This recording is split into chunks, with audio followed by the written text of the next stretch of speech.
queridos irmãos e queridas irmãs, que grande alegria nós estarmos vivendo essa escola missionária com cada um de vocês. Deus não escolhe os capacitados, mas capacita os seus escolhidos.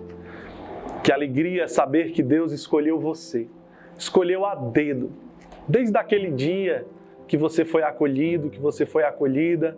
Lembra que você chegou naquela casa de triagem, sem ainda entender bem onde você estava, sem ainda entender bem o que estava acontecendo, mas Deus já sabia de tudo. Ele já sabia que hoje nós estaríamos aqui, que você iria perseverar, porque aqui é o seu lugar, porque você está na sua família.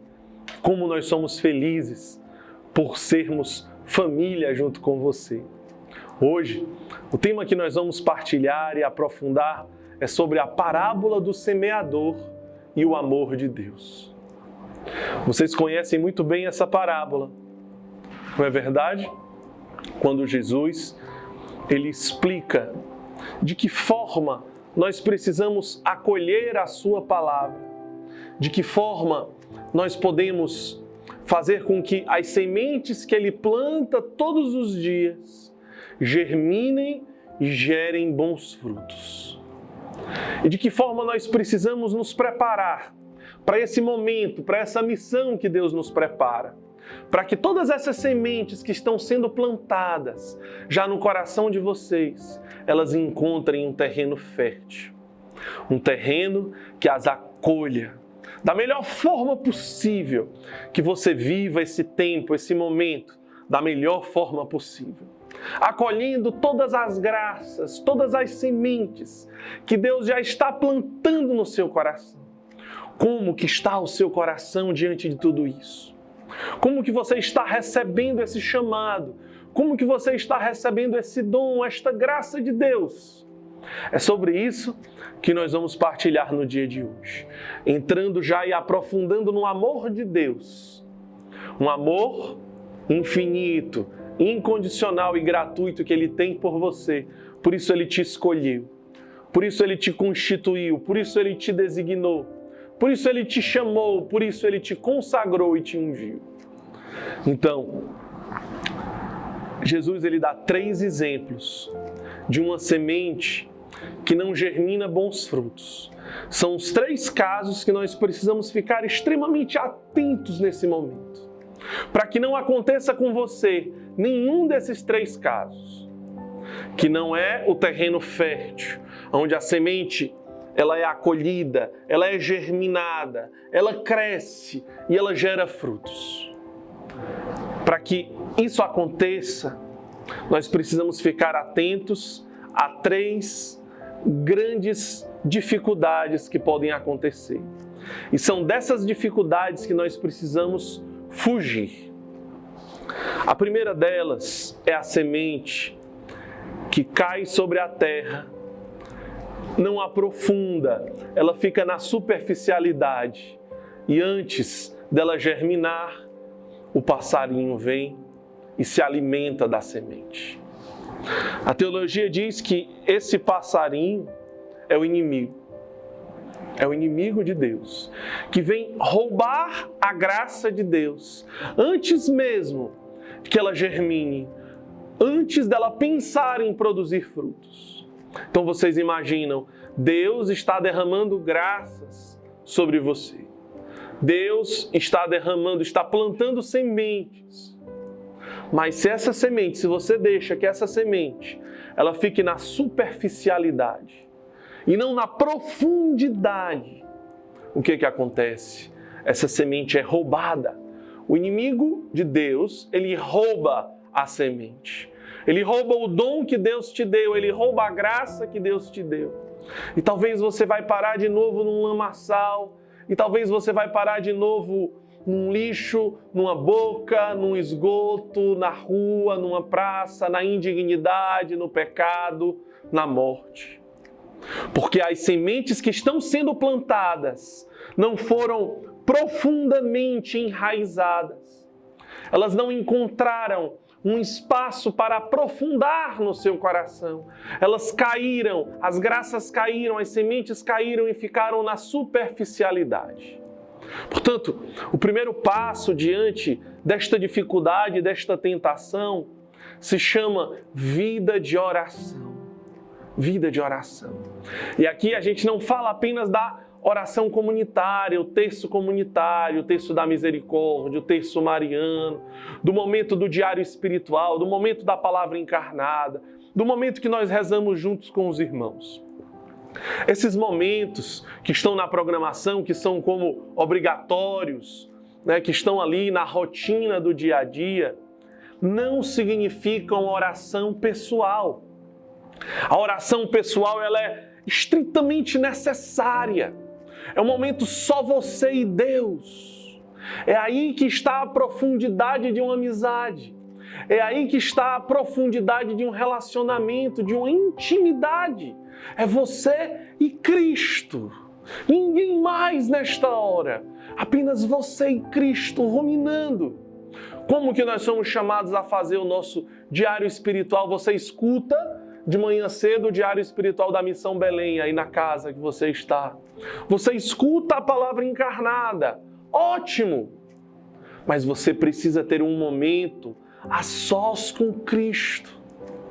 Onde não é uma pessoa que está fazendo uma homilia, onde não é uma pessoa que está fazendo a reflexão, mas é você quem está falando com Deus.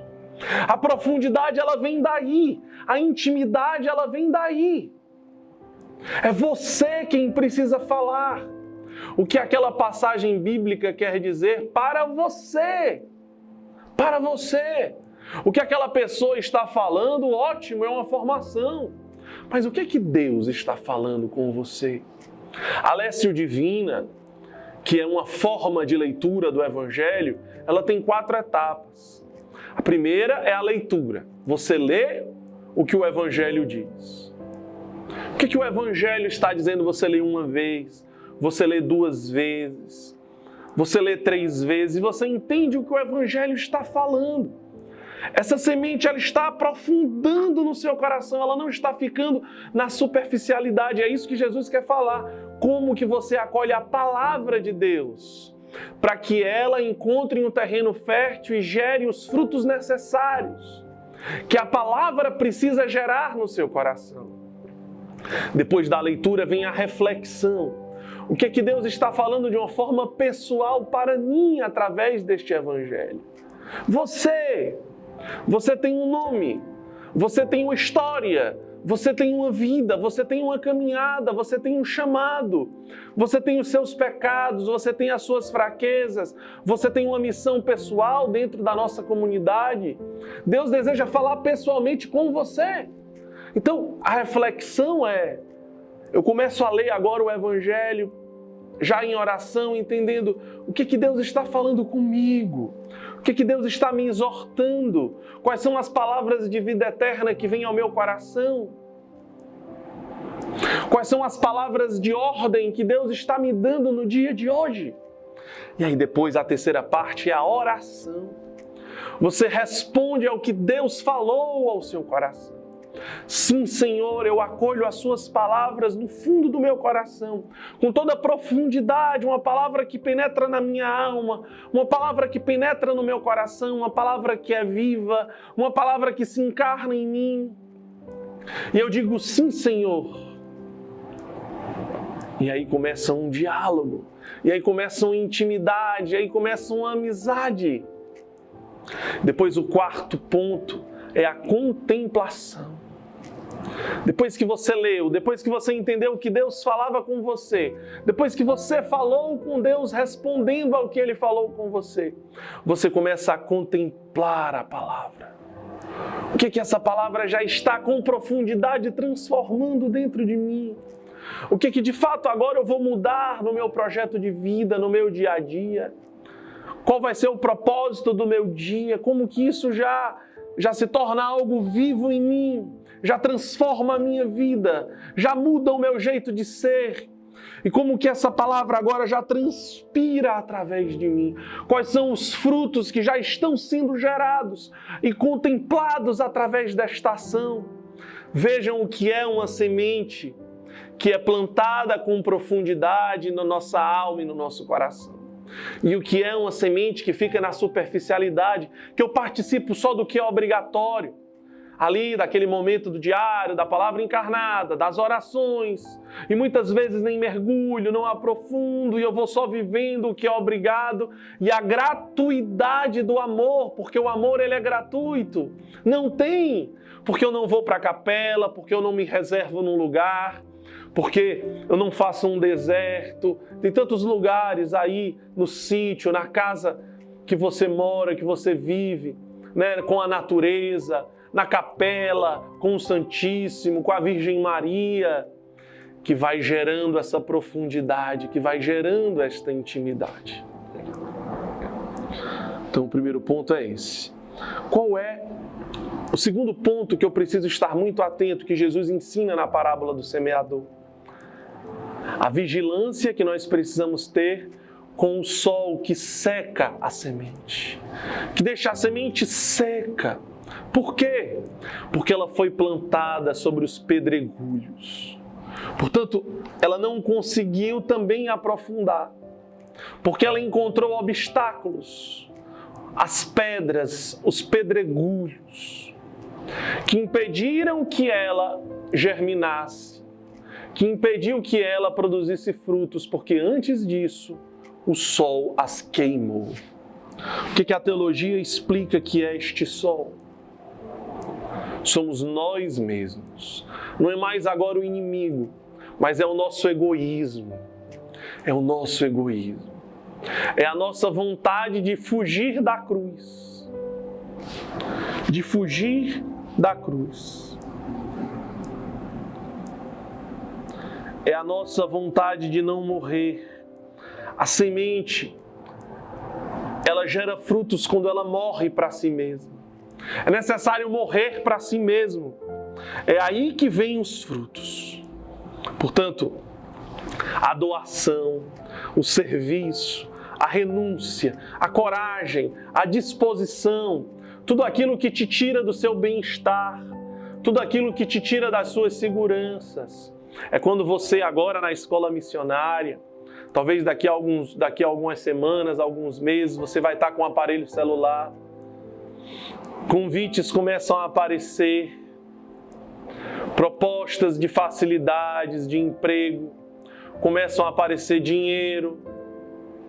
Mas você sente que Deus está lhe chamando para algo, para uma experiência, que pode ser que essa experiência seja um chamado vocacional. E um dia você seja um membro consagrado desta comunidade, a nossa comunidade de vida. Ou pode ser que essa experiência seja uma experiência de cura, para que você faça uma ressocialização daqui a alguns meses ou daqui a alguns anos no mercado de trabalho. Mas você, veja bem, você ouviu o chamado de Deus para viver bem esse tempo de escola missionária. Mas algumas coisas vão te arrastando, começam a querer te arrastar, te puxar. Essa liberdade de não ser mais um acolhido, essa liberdade de começar a ter alguma autoridade, algum poder, uma responsabilidade a mais. Começa a mexer no seu ego, na sua vaidade, no seu egoísmo, naquela busca desenfreada pelo prazer. Portanto, é a sua própria carne, a concupiscência da carne, que impede você de aprofundar e faz com que você vá secando. Porque a vida, ela é gerada quando nós ofertamos a vida. Nós sentimos a vida ressurgir em nós quando nós ofertamos a vida. Quando nós somos luz. Quando nós saímos de nós mesmos para ir ao encontro do outro. É nesse momento que a luz sai de dentro de nós. E nós podemos testemunhar a luz, provar a luz. Porque ela está saindo de dentro de nós e irradiando para a humanidade.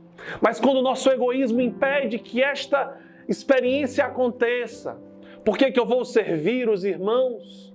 Se agora eu já tenho maturidade, se agora eu já posso ter dinheiro, se agora eu já posso ter emprego, se agora eu já posso ter casa, por que eu vou servir gratuitamente?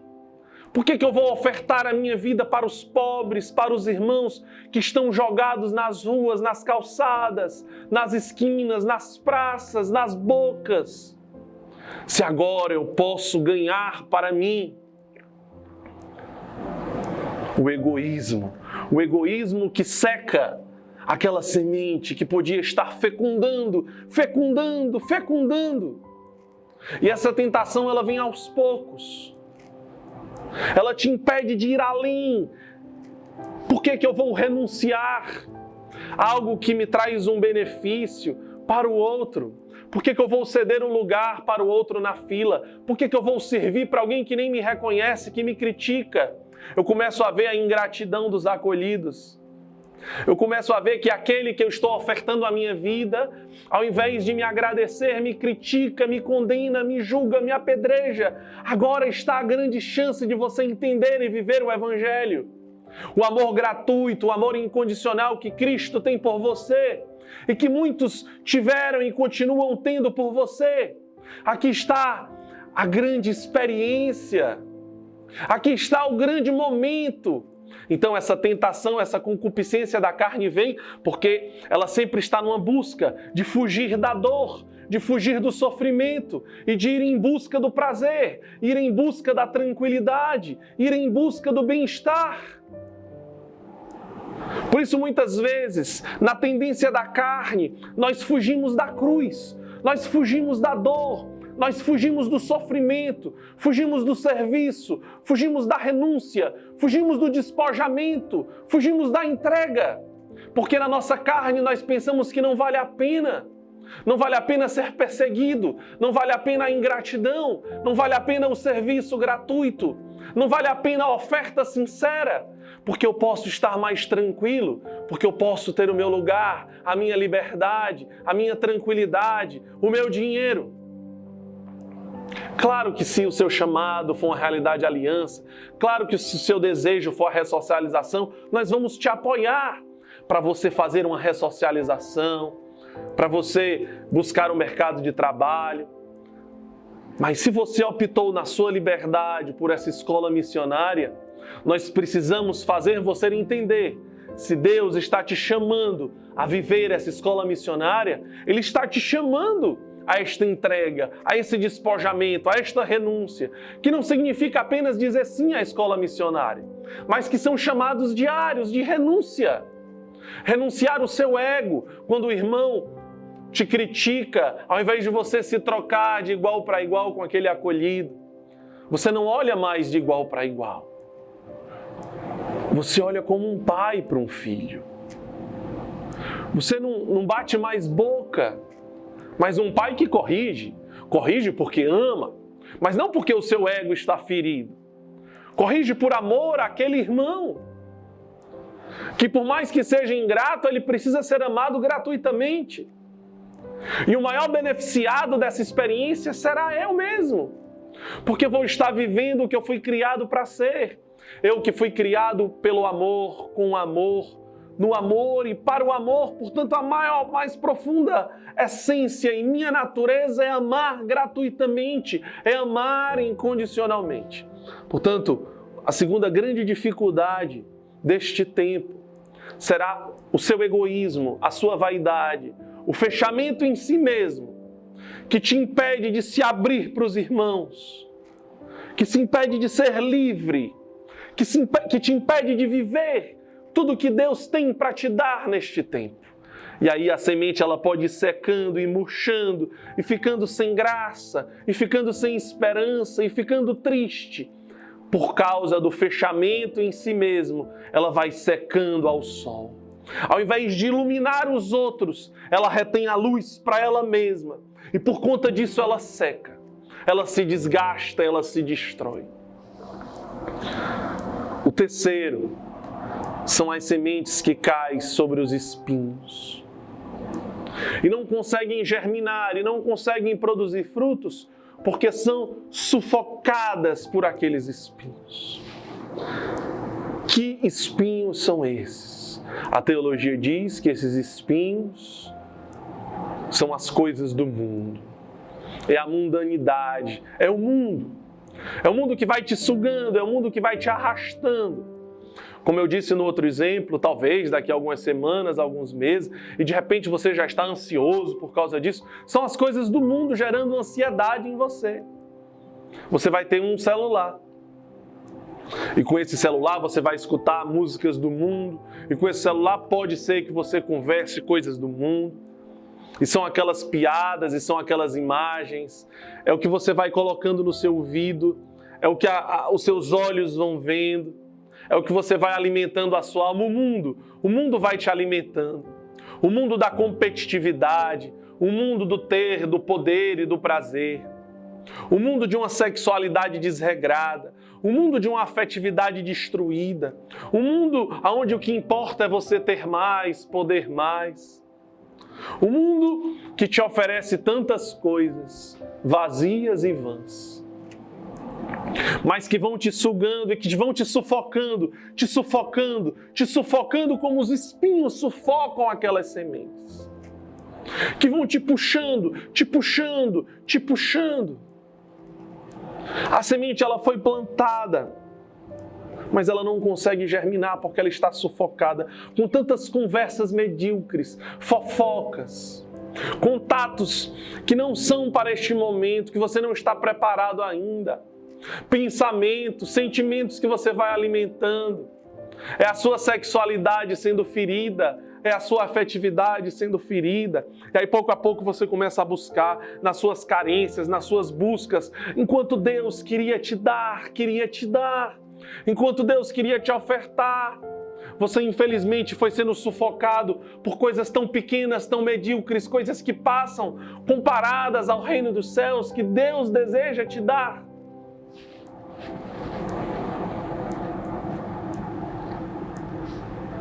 Os espinhos que nos sufocam. O sol, quando nós guardamos a luz para nós mesmos, o nosso egoísmo. E os passarinhos que roubam a graça de Deus, os planos de Deus. Porque nós não adentramos com profundidade na sua palavra, na sua voz, através de uma espiritualidade sincera e enraizada no amor. Trazendo toda essa espiritualidade da parábola do semeador e nos preparando para essa escola missionária, nós vamos adentrando já agora nesse instante no amor de Deus. O amor de Deus que te fornece todas essas sementes, que te explica o caminho, que quer cuidar de você desde a sua concepção, desde o momento que Deus te criou, te concebeu. Talvez você pensa que foi um acidente. Talvez você não conheceu o seu pai. Talvez você não conheceu a sua mãe. Talvez você pensa que não foi desejado. Meu irmão, minha irmã, Deus deseja te dizer hoje o quanto Ele te desejou, o quanto Ele te esperou, o quanto Ele sonhou com você. Não importa as circunstâncias, não importam os acontecimentos. Deus, Ele vai muito mais além do que qualquer razão, porque Deus é Deus. Você é uma criação de Deus. Você foi desejado ardentemente por Deus. Deus esperava você. Deus desejava te criar. Nada se compara ao desejo que Deus sempre teve pela sua criação, pelo seu nascimento. O Espírito Santo te convida agora a fazer memória, a entrando no seu inconsciente nesta hora. 90% da sua memória está no inconsciente. Coisas que você não lembra, mas que estão registrados. Está adormecido na sua memória, mas está registrado lá. O Espírito Santo te convida agora a visitar este inconsciente. Há lá dentro de você uma chama a acender, fazer você entender o quanto você foi amado naquele dia, no momento da sua concepção. quanto Deus te queria. E você pode sentir esse amor agora, como se você estivesse ali sendo gerado, concebido. Você pode se recordar no útero da sua mãe. Não importa os sentimentos que a sua mãe teve. Não importa se você não foi planejado ou programado por ela. Mas por Deus, sim, você foi muito planejado. A sua vida é um dom de Deus. Acolha isso. Depois, na sua história, as pessoas são livres. No livre-arbítrio, talvez o teu pai, talvez a tua mãe, talvez os teus avós, os teus tios. Talvez você passou por momentos difíceis, por momentos de dores. Talvez você se sentiu sozinho ainda criança. Aquilo doeu no seu coração. Você não sabia explicar. E isso ia refletindo de muitas formas dentro de você. Talvez você chorava. Talvez você se revoltava. Talvez você sentia um vazio dentro de você. Mas Deus estava com você. Deus nunca te desamparou. Deus nunca esqueceu você.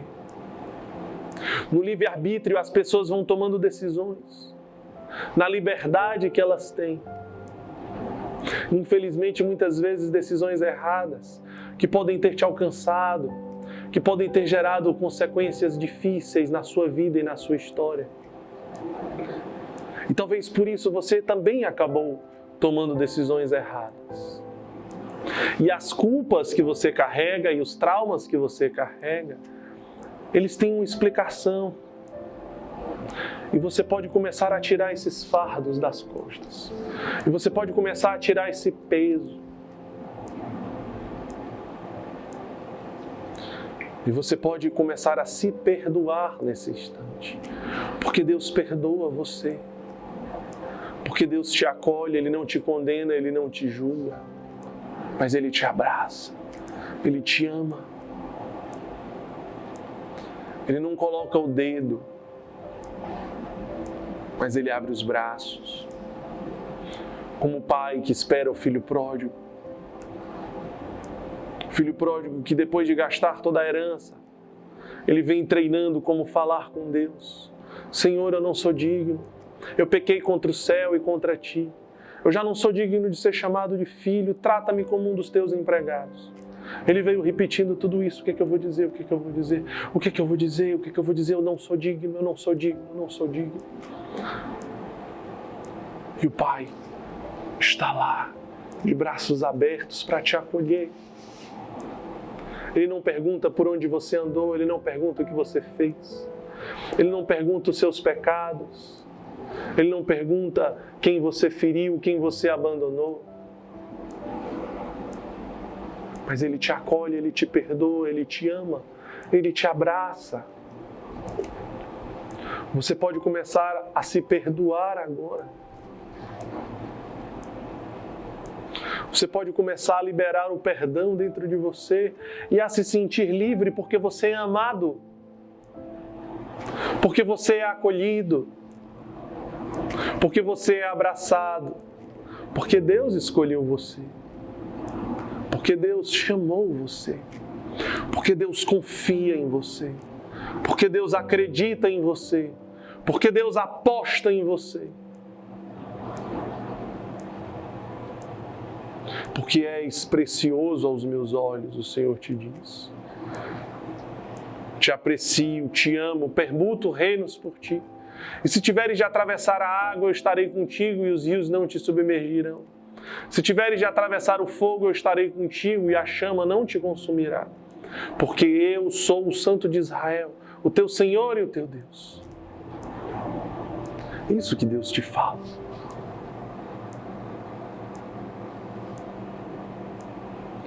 Nos momentos que você se sentiu traído, nos momentos que você se sentiu abandonado, nos momentos que você se sentiu desprezado, que as portas batiam na sua cara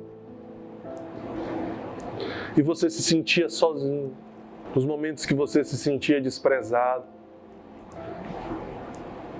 nos momentos que disseram que você era isso, era aquilo, e que muitas vezes você foi absorvendo. Você não é nada disso, meu irmão, minha irmã.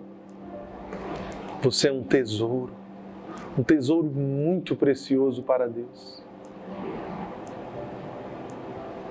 Muitas pessoas questionam e dizem: se Deus é amor, por que Ele permite tanta dor? Por que Ele permite miséria? Por que Ele permite injustiça? Aonde está Deus diante de todo esse sofrimento? Talvez um dia você também fez esse questionamento. E hoje Deus Ele quer te dizer aonde Ele estava naquele dia. Deus Ele não espera que os cristãos tenham boa vontade para ir ao encontro dos seus preferidos, os mais abandonados, os mais desprezados, os mais injustiçados, os mais humilhados. Ele não espera que os cristãos resolvam ser cristãos. Ele vai ao encontro.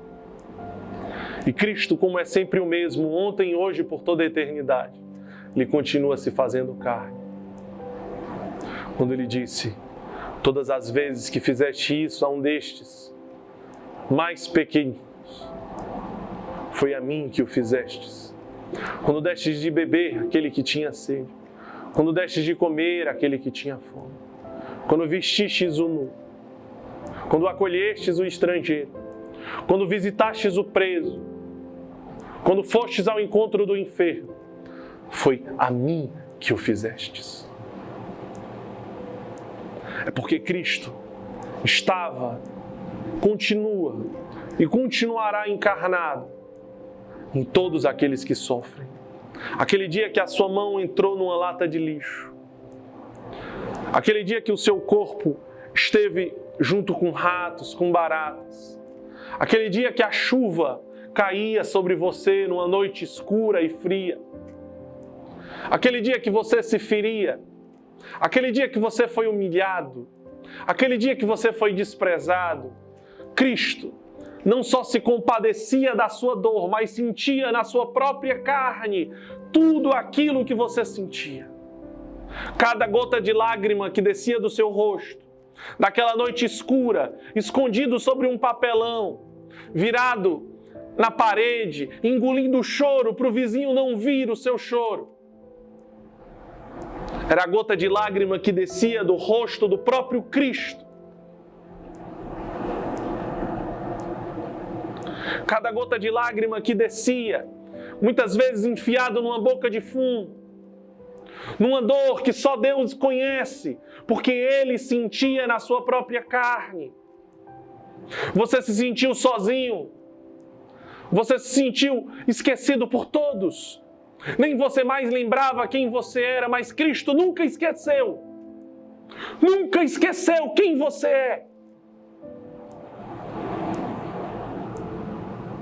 Nunca esqueceu a sua verdadeira identidade, esta identidade que talvez nem você hoje ainda consiga resgatar. Ele não esquece. Era Ele jogado, era Ele comendo do lixo, era Ele maltrapilho, era Ele escarnecido, era Ele sendo julgado. O mesmo Cristo da cruz, o mesmo Cristo do Calvário,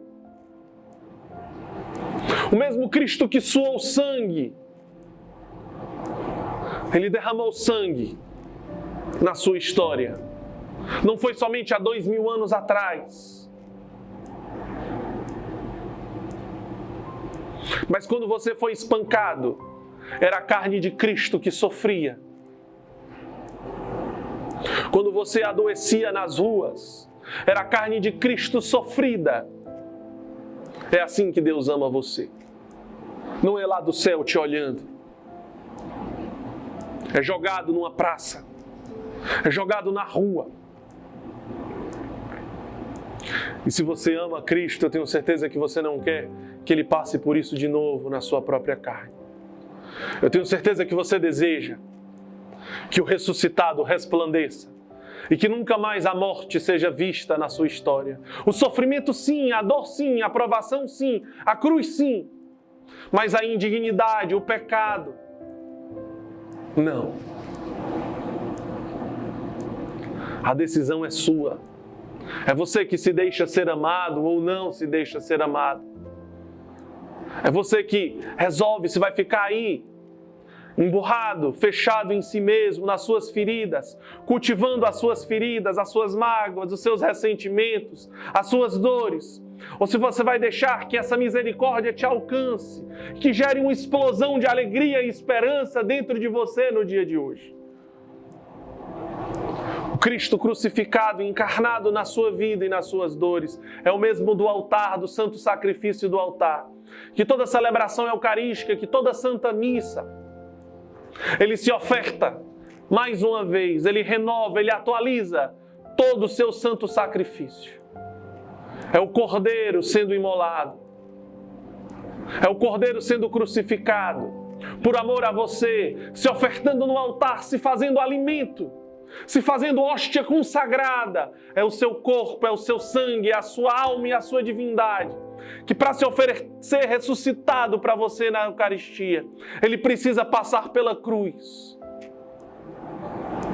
Ele precisa atualizar todo o santo sacrifício no altar. A cada missa você pode se sentir profundamente amado, profundamente abraçado, acolhido. Mais uma vez ele fala o seu nome, mais uma vez ele te acolhe e ele se oferta em amor a você.